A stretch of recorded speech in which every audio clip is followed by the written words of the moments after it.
Hi, I'm Michael McAuliffe, President of Family Credit Management and Instructor of Finance at Morton College. One universal aspect of money management is we all have good intentions. We read books on managing our money, subscribe to personal finance magazines, read money blogs. We even sit down at the dining room table, create a plan, and go over our expenses. But then something goes awry. Once again, there's nothing left over at the end of the month, and sometimes the credit cards can't even get paid in full. Why do things go wrong? Many of us have heard the saying retail therapy. Maybe we're sad, maybe we're bored. Let's go shopping. If that's not hard enough to overcome, there are tricks retailers use, like recommendation software. You know what that is. Maybe you're looking for a book of baby names, and next thing you know, you're buying a bunch of baby toys because their software listed several items on the side that you now need, but a few minutes ago you didn't even know existed. Maybe it's the psychological pricing retailers use. Why is it that $9.99 still seems a lot cheaper to me than $10? I'm supposed to be trained to look out for that. Maybe it's just impulse shopping.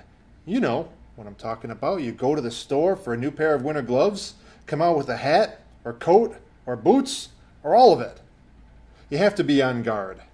This really is not about buying. It's about stopping those impulse purchases and only buying what you really want. Now take a moment and imagine I could go to your home and magically place the money you paid for every item in your house right next to it. Every clothing item, shoes, movies, kids' toys, food, everything. Is there anyone who would not take their money back for some of those items? Very often, these were impulse purchases, and that is what I want to stop. I know how big of a problem this is, because we regularly conduct classes and seminars all over the country to help consumers figure out how to follow through on their good intentions. And what is it they continue to come back saying? That they had a plan, they tried to do right, but as soon as they get to the store, their good intentions go right out the window. Rational you sits at home going over the bills. Irrational you is out shopping, saying, oh yeah, I need that too. So we want to figure out how we could help people come back to rational you when you're shopping. One way we've done that is with a new tool we created. We call it our Stop.Think.Save credit and debit card savings sleeve. This.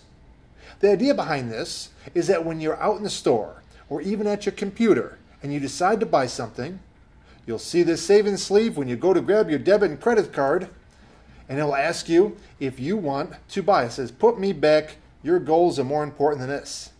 Hopefully, causing you to think carefully before handing over your hard-earned money. In fact, the day we received these sleeves, I was getting gas for my car when the pump asked me if I also wanted to buy a car wash. At first I thought, yeah, I need a car wash. But then I pulled out my credit card, saw the sleeve, and thought, you know what? I don't want to spend this money right now for this. So instead, I saved the $5 that the car wash would have cost me. It's stopping to think about every purchase you make, deciding whether that car wash or that latte or that new outfit is truly worth it to you, that will put you in control of your financial future. I'm sure some of you are saying sometimes impulse purchases are a good idea. You may stumble on a great deal. I agree. So, make a deal with yourself. Whenever you're online or at a store, only buy what you're specifically looking for. If you find something you really want, and it's a real deal, give yourself a 1, 2, or even 3-day cooling off period, where if you still want it, you go back and get it. I'll bet you don't even remember it later that same day, and you still have your money in your pocket, not the retailer's pocket. Thanks for watching. We'll see you next week for another installment of Economic Makeover.